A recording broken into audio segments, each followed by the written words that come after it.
Good morning mga idol, mga kuya, dito tayo Fire Slope. Ito ay bad news kasi yung final lap derby natin, fundraise, di natuloy mga kuya. You know, yung Warriors natin, no, may sticker pa yan sa pao. Ay kuya, ito yung isa, tinanggalan ko na ng sticker. Di natuloy yung final lap natin mga kuya, gawa ngang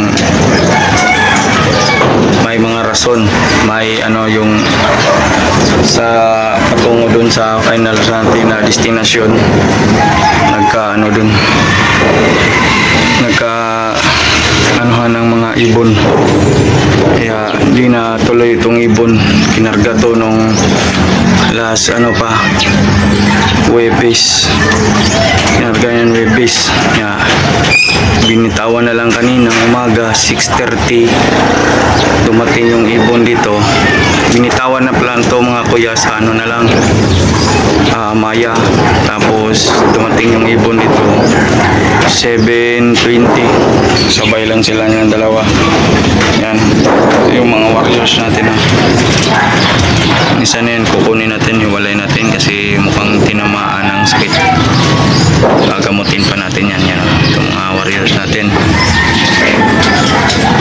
Ang pangit ng ugali yung may kasama ka sa club na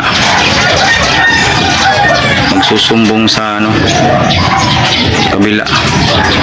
Pangit ang ganyan. Malas final lap naman sana. Dito natin masusubukan yung ibon natin kung matibay na ba, kasi bandit to mga idol, bandit yan. Gusto ko sana makatawid siya ng 2 beses at balugan, di pa natuloy. Alas, kung sino ka mang nagsusumbong parati, huwag kang boy, kasi lang to, libangan lang tong pag-iibon.